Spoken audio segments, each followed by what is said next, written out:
இப்போதுதான் எங்கள் சேனலை முதலாக பார்க்கிறீர்களா என்றால் தயவு செய்து சப்ஸ்கிரைப் செய்து அருகிலுள்ள பெல் ஐகானை அழுத்துங்கள். அப்போதுதான் இதுபோன்ற சுவாரஸ்யமான வீடியோக்களை தொடர்ந்து காண முடியும். இந்த கதையில் வரும் பெண்ணின் பெயர் ரேகா. அவருக்கு வயது 23 ஆகிறது. இவருக்கு ரஞ்சித் என்ற ஒரு தம்பி இருக்கிறார். அம்மா அப்பா சேர்த்து 4 பேரும் ஒரே குடும்பமாக சந்தோஷமாக வாழ்ந்து வருகிறார்கள்.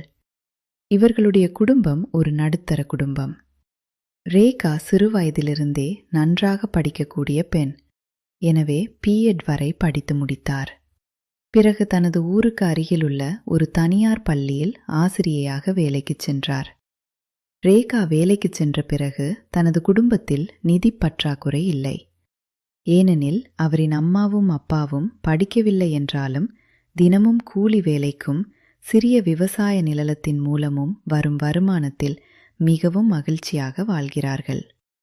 ரேகாவுக்கு திருமண வயதாகியும் இன்னும் பொருத்தமான வரன் அமையவில்லை. ஆனால் ரேகாவோ, இப்போதைக்கு திருமணம் வேண்டாம், கொஞ்ச நாட்கள் கழித்து பார்த்து கொள்ளலாம் என்று தனது வேலைக்கு சென்று அதன் மூலம் கிடைக்கும் வருமானத்தில் குடும்பத்தை சிறப்பாக நடத்தி வருகிறார். ரஞ்சித் இப்போது கல்லூரியில் 2ஆம் ஆண்டு படித்து வருகிறான். இன்னும் ஒரு வருடத்தில் தனது படிப்பை முடித்துவிட்டு குடும்பத்திற்காக வேலைக்கு சென்று அம்மா அப்பாவை மகிழ்ச்சியாக பார்த்து கொள்வதாக கனவு காண்கிறான். ரேகா தனது தம்பியான ரஞ்சித்தை நினைத்து பெருமையாக பழகுகிறார். அவர்கள் இருவருக்கும் இடையே சாதாரண அக்கா தம்பி உறவை விட நெருங்கிய நட்பும் பாசமும் நிலவுகிறது. தனது அம்மா அப்பாவிடம் கூட சொல்லாத பல விஷயங்களை ரேகா தயக்கமின்றி ரஞ்சித்துடன் பகிர்ந்து கொள்கிறார். அப்படித்தான் ரேகா கல்லூரியில் படிக்கும் காலத்தில் ஒரு பையனை காதலித்தார். இருவரும் மிகவும் ஆழமாக காதலித்தார்கள். அவர்களுக்கு திருமணம் மட்டுமாகவில்லை, திருமணத்திற்கு அப்பாற்பட்ட உறவிலும் ஈடுபட்டிருந்தார்கள். இந்த விஷயத்தை ரேகா தனது தம்பி ரஞ்சித்திடம் மறைக்காமல் உண்மையை சொன்னார். அதனாலேயே ரஞ்சித் தனது அக்கா மீது கொண்ட பார்வை, பேச்சு எல்லாமே இரட்டை அர்த்தமுள்ளதாக இருந்தது. சிறுவயதிலிருந்தே ரேகாவுக்கு அந்த விஷயங்களில் இயல்பான ஆர்வம் இருந்தது. ரேகா பார்க்க மிகவும் அழகானவர். அவரின் உடல் தோற்றம் மிகவும் கவர்ச்சியாக இருந்ததால் ரஞ்சித்துக்கு அவனது சொந்த அக்கா மீதே ஒரு மயக்கம் இருந்து கொண்டே இருந்தது. ஆனால் சொந்த அக்காவிடம் எப்படி என் ஆசையை வெளிப்படுத்துவது என்று அவனுக்கு தெரியவில்லை. எனவே மிகவும் நெருக்கமாக பழகி வந்தான். ரேகா தனது கல்லூரி வாழ்க்கையில் அந்த பையனுடன் ஏற்பட்ட அனுபவங்களால் மிகவும் இயக்கத்துடனே இருந்தார். பக்கத்து ஊரில் வேலைக்கு சென்றதால் தனக்கென்று ஒரு மொபைல் இருந்தது. இரவு நேரங்களில் சில வீடியோக்களை பார்த்து தனது இயக்கத்தை தீர்த்து கொள்ள ஆரம்பித்தார்.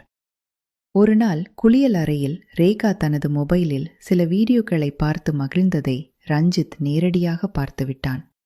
அது மட்டுமல்ல, இரவில் தூக்கம் வராமல் ரேகா தன்னைத்தானே திருப்திப்படுத்திக் கொள்வதையும் ரஞ்சித் பார்த்தான். அந்த காட்சியை பார்த்த ஒரு நொடியிலேயே ரஞ்சித்தின் மனதில் எண்ணம் ஓடியது. ஏன் அக்கா இப்படி தனியாக இந்த இயக்கத்தை தீர்க்க வேண்டும்? நானே அவருக்கு உதவி செய்தால் என்ன? எவ்வளவு நாள்தான் அக்கா இப்படி தனியாக இருப்பார்? வேறு யாரிடமாவது சென்றால் மீண்டும் ஏமாற்றம் அடைய நேரிடும். எனவே நானே அவரின் இயக்கத்தை தீர்ப்பது நல்லது. இவ்வாறு முடிவெடுத்த ரஞ்சித் தனது அக்காவிடம் நேரடியாக எப்படி கேட்பது என்று தயங்கினான்.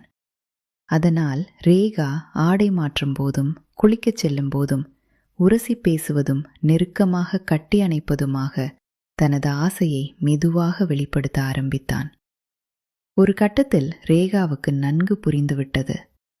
தன் தம்பி தன்னை அடைய நினைக்கிறான்.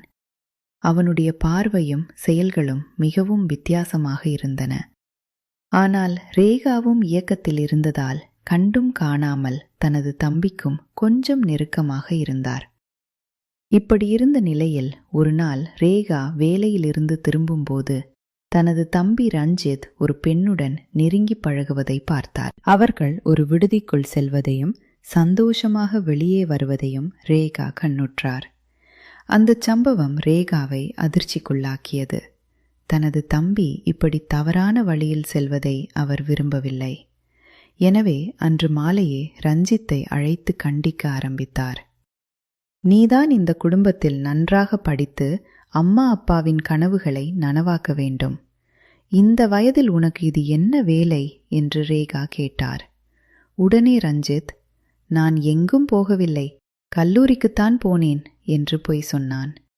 அதற்கு ரேகா, உன்னை நானே இன்று பார்த்துவிட்டேன், நாளை உன் கல்லூரிக்கு வந்து பிரின்சிபலிடம் கேட்டுவிடுகிறேன் என்று போர் செய்ய ரஞ்சித் உண்மையை ஒப்புக்கொண்டான். அந்த பெண்ணுடன் தான் முறையற்ற உறவில் இருப்பதாகவும் அவளும் அந்த விஷயத்தில் ஆர்வமாக இருப்பதால்தான் நான் உதவுகிறேன் என்றும் ரஞ்சித் சொன்னான். பின்னர், அக்கா, இந்த விஷயத்தை அம்மா அப்பாவிடம் சொல்லிவிடாதே, இல்லையென்றால் என்னை கல்லூரிக்கே அனுப்ப மாட்டார்கள். உனக்கும் வரன் அமையாமல் இருக்கிறது, நீயும் இயக்கத்தில் இருப்பதை நான் பார்த்திருக்கிறேன். நீ குளியல் அறையிலும் தனியாக இருக்கும்போதும் மொபைலில் வீடியோக்கள் பார்த்து சந்தோஷப்படுவதை என் கண்களால் பார்த்திருக்கிறேன். நான் வெளியில் தப்பு செய்யாமல் இருக்க நீ எனக்கு ஒத்துழைப்பாயா என்று கேட்டான். ரேகாவும் இயக்கத்தில் இருந்ததால் வெட்கத்துடன் சிரித்து கொண்டே சரி என்றாள். அதாவது கிரீன் சிக்னல் கொடுத்துவிட்டாள். அந்த தருணத்திலிருந்து இருவருக்கும் இடையேயான உறவு முற்றிலும் மாறத் தொடங்கியது. இதற்கிடையில் வெளியூரில் ஒரு திருமணத்திற்காக ரேகாவின் அம்மாவும் அப்பாவும் செல்ல வேண்டிய சூழ்நிலை உருவானது. இந்த வாய்ப்பை ரஞ்சித் நழுவ விடவில்லை. இந்த வாய்ப்பை இழந்தால் வேறு எப்போதும் கிடைக்காது என்று நினைத்த அவன் அம்மா அப்பாவை அனுப்பிவிட்டு தனது சொந்த அக்காவுடன் தனது விருப்பத்தை நிறைவேற்ற ஆரம்பித்தான்.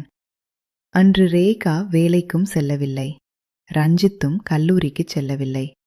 இருவரும் தங்கள் இயக்கத்தை தீர்த்து கொண்டு மிகவும் சந்தோஷமான நேரத்தை கழித்தார்கள். பின்னர் அந்த சம்பவம் தொடர்ந்தது. அம்மா அப்பாவுக்கு தெரியாமல் இரவில் ஒவ்வொரு வாய்ப்பிலும் இருவரும் சந்தித்து கொண்டனர். ரேகாவுக்கு தனது தம்பி மூலமாவது ஒரு நல்ல சுகம் கிடைப்பதாக மகிழ்ச்சியாக இருந்தது. மிகவும் இயக்கத்தில் இருந்த அவருக்கு ரஞ்சித்தின் ஆசை அவருக்கும் ஒரு விடுதலையாக இருந்தது. இப்படியே இருவரும் சில காலம் மிகவும் நெருக்கமாக இருந்தனர். ஒரு கட்டத்தில் ரஞ்சித்தின் கல்லூரி முடிந்தது. அவன் ஒரு நிறுவனத்தில் வேலைக்கு செல்லத் தொடங்கினான். பணி காரணமாக வெளியூரில் தங்க நேர்ந்தது. படிப்படியாக ரேகாவிடமிருந்து ரஞ்சித் விலக ஆரம்பித்தான். வெளியூரில் வேலை செய்த காலத்தில் ரஞ்சித்துக்கு வேறு ஒரு பெண்ணுடன் பழக்கம் ஏற்பட்டது. அந்த பெண்ணை திருமணம் செய்து கொண்டான். திருமணத்திற்கு பிறகு ரேகாவை முற்றிலுமாக மறந்துவிட்டான். தனக்கென்று ஒரு புதிய வாழ்க்கையை தொடங்கினான். ஆனால் ரேகாவினால் ரஞ்சித்தை மறக்க முடியவில்லை. இருந்தாலும் தனது தம்பிக்கு ஒரு எதிர்காலம் உள்ளது, அவன் ஒரு நல்ல வாழ்க்கையை அமைத்து கொண்டான் என்பதில் அவருக்கு சந்தோஷமே இருந்தது.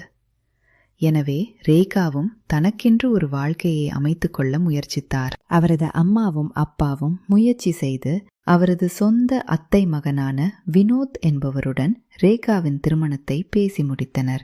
ரேகா வினோத்தை திருமணம் செய்து கொண்டார்.